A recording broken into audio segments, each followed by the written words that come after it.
Even though there may not have been some huge cameo or anything like that, this was one of the best overall episodes from this season for sure. Bryce Dallas Howard always knocks it out of the park, and this was no different. The story progressed in new and engaging ways. We got even more character introspection, the action, though limited, was done very well, and we even got a few celebrity cameos. Before we get into the episode, I do want to briefly mention the montage that we begin with.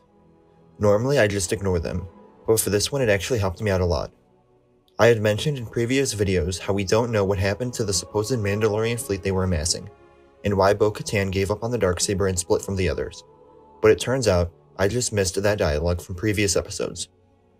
The montage did a good job of reminding the audience how we got to this situation, and it helped fill me in on what I thought were plot holes in the story. We start the episode off by getting reintroduced to the other Mandalorians, now serving as mercenaries throughout the galaxy, and I really liked the way it opened up.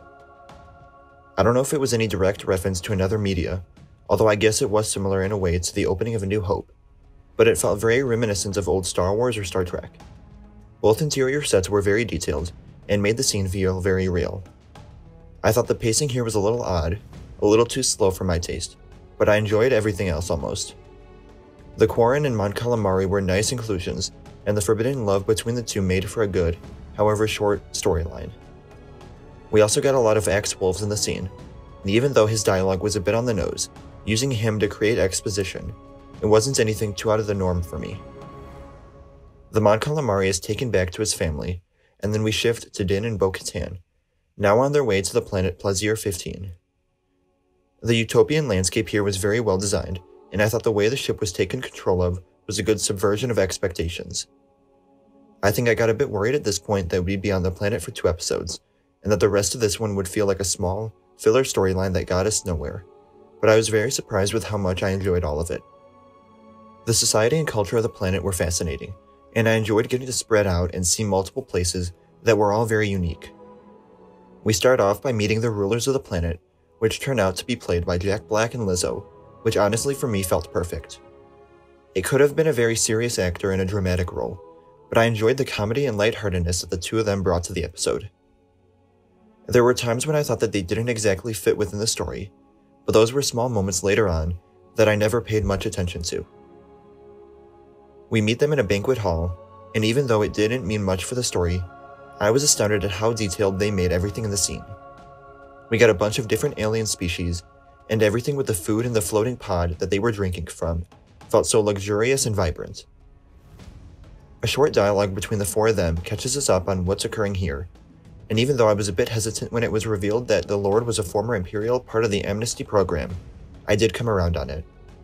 It showed us how not every Imperial is like Kane, and that there are others out there who did become reformed and have made a better life for themselves and the galaxy.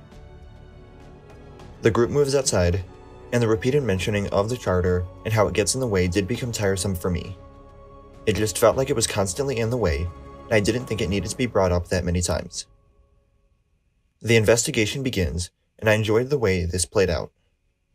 Even though it wasn't anything major they were looking into, it was still something important but obscure where I still cared about what they were finding, because I myself had little to no idea what the problem could turn out to be. They start by visiting the head of security, who turns out to be another celebrity cameo, Christopher Lloyd. I'll be honest that I expected his appearance to be a one-off, but I'm glad he got to have somewhat of a larger role and get brought back later in the episode. They then go off to meet the Ugnaughts, who work on the droids, and I do want to bring up how good the dynamic between Din and Bo-Katan was in this episode. We've seen them work together in the past, but it never felt like this. The dialogue bounced back and forth very well, and they complemented each other nicely when it came to the investigation, but we could still see the conflict from their different approaches and beliefs. We got a little nice name drop Aquil, and then head to the docks where we get to see some of the battle droids working. Like I mentioned earlier, I was worried that this would feel like a filler episode, but I think a main reason, other than the ending of course, that it didn't was because of these droids. There was such a variety of them, some familiar and some not, but it really made me interested in the set and what was happening. Din's means of investigation here is just to kick the droids and see what happens, and then we get our first action sequence. It initially looked weird to me to see a B2 running, but it made the action flow much better, and even though it was short, I did enjoy it quite a bit. They're led to the droid bar seen in the trailer, and I don't think this scene quite lived up to my expectations that I had, but it was still fun to see so many different droids and see how the planet has given them another opportunity, rather than being scrapped. The investigation continues, and we eventually learn that nanobots were placed into the drink that undoes their reprogramming, which leads to us back to the head of security. There wasn't much in this scene, but I did like the way we see Bo-Katan get a little upset after realizing he was a separatist. Din has a thing against droids, which is brought up multiple times in the episode, and it's past trauma that still impacts him today. Same thing with Bo-Katan.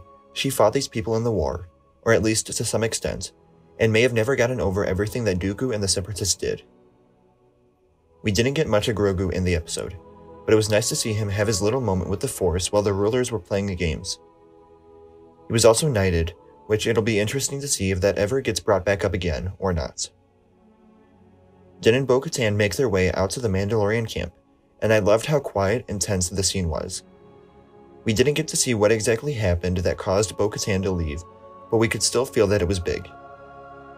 Bo-Katan and Axe Woves fight for leadership in the second piece of action we get in the episode, and this one was definitely fun to watch, seeing them both utilize various Mandalorian gadgets throughout the fight.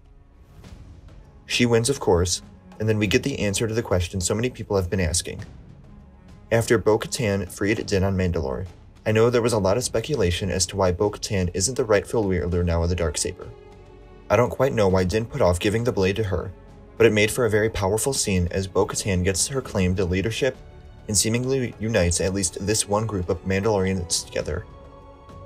It'll be interesting to see where this all goes from here, but it's looking like Bo-Katan may become the main character of the series. She's got the Darksaber, the Mythosaur, and the backing of all Mandalorians we've seen on screen so far. Guns for Hire drastically moves the story forward, while still telling an engrossing mystery with strong character moments, earning a rating of 9 out of 10. Let me know what you thought of the episode in the comments below. Remember to like the video, and subscribe for more reviews like this, and remember to follow me on Instagram, Twitter, and TikTok. Thank you all for watching, and remember, the Force will be with you, always.